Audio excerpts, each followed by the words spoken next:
अध्याय 6 छत्तीसगढ़ भाषा और देवनागरी लिपि। यहाँ पर आए थे डॉक्टर विनोद कुमार वर्मा एवं विमर्श के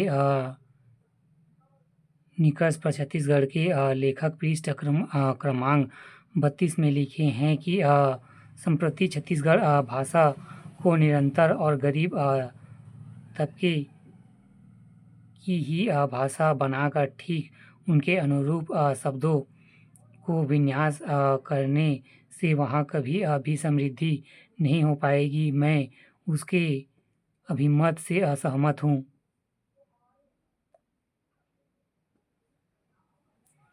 छत्तीसगढ़ को गरीब और निरक्षरों की भाषा ही बनाए रखना घातक है।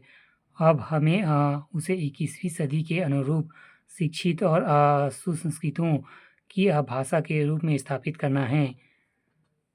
छिंदविद अरुण कुमार निगम पहला व और ब को प्रतिस्थापित करने की अनुशंसा और भी आश्चर्यजनक है।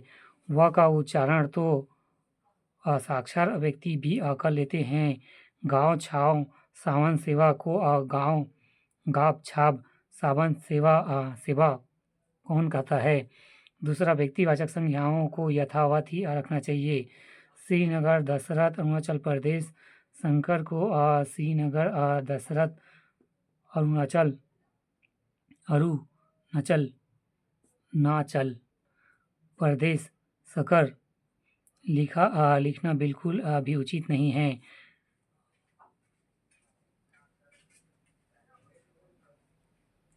उचित नहीं कहा जा सकता। रामेश्वर राम ईश्वर का अपना अर्थ है। उच्चारण दोष से रामेश्वर कहा भी आ जाए तो इस शब्द का क्या अर्थ निकल सकेगा। प्रकाश की प्रकाश कहने से कौन सी उपलब्धि हासिल हो जाएगी। मानवीकरण के लिए हमें उदारवादी दृष्टिकोण अपनाना चाहिए। गलत उच्चारण से बने अभ्रंश शब्द एवं अर्थहीन कहे जाएंगे। यदि व्यक्तिवाचक स्थानवाचक शब्दों का उच्चारण देवनागरी के अनुसार कर सकते हैं तो देवनागरी के कुछ वर्णों को विलोपित कैसे किया जा सकता है। तीसरा, अन्य भाषाओं के बहुप्रचलन शब्दों को अंग्रेजी और हिंदी के बिना किसी परिवर्तन के स्वीकार किया है। तब छत्तीसगढ़ में इनके बहुभी स्वीकार करने में क्या अड़चन है। आज असाक्षर व्यक्ति को mobile, SIM, charger, computer, bike, car, paint, brush, screw जैसे शब्दों को सहजता से प्रयोग में ला रहा है। मानवीकरण में इन शब्दों को यथावत स्वीकार करना ही होगा। चौथा, देवनागरी लिपि के हिंदी के लिए मान्य सभी वर्णों को छत्तीसगढ़ी में शामिल करना ही चाहिए। तभी हमारी भाषा समय के साथ चल पाएगी।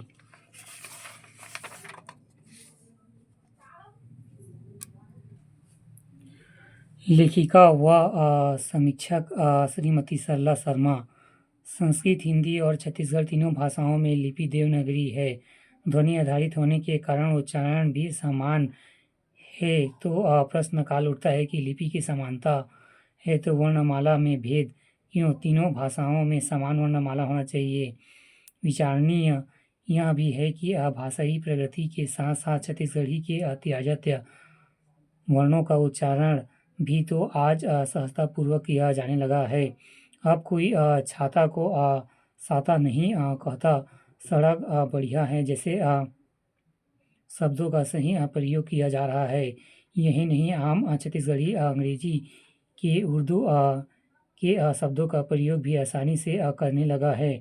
निश्चित ही शिक्षा के प्रसार के कारण कुछ सीमा तक वैज्ञानिक उपकरणों को सुविधा भी इसके लिए उत्तरदायी है। स और स का स्पष्ट अंतर भी प्रत्यक्ष और अर्धाक्षर एवं संयुक्त अक्षर का प्रयोग भी सही होना जरूरी है। अन्यथा भाषा अस्पष्ट एवं भाव संपूर्णता खो देती है। शर्मा को शर्मा नहीं लिखते हैं तो अक्षर को अक्षर भी नहीं लिखना चाहिए। र के चरों रूपों का तद अनुरूप प्रयोग छत्तीसगढ़ भाषा को सौंदर्य मंडित ही करेगा। भाषाई संकट के युग में छत्तीसगढ़ के अस्तित्व की रक्षा साथ ही वांछित प्रगति के लिए हमें दुराग्रह को त्यागना होगा। देवनागरी के कुछ वर्णों को त्यागना नहीं, यथावत अपनाना होगा। त्यागना औपचारहीन है, वस्तु देवनागरी लिपि ही वह कड़ी है जिसे संस्कृति व हिंदी और छत्तीसगढ़ी को जोड़े रखा है।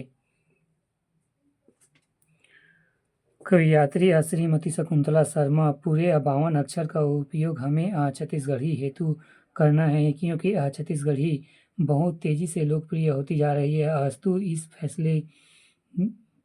फैलने के लिए बहुत बड़ी जगह चाहिए। 52 अक्षर से कम नहीं, शब्द का अधिक आकाश से, इससे कम में हमारा निर्वाह नहीं होगा। जब 52 अक्षरों होंगे तब उच्चारण की शुद्धता भी रहेगी और भाषा धरा से लेकर आकाश तक गूंजेगी। यही भाषा का विधिवत विधान है। स स छ न्य ज्ञ ऋषि सब रहेंगे।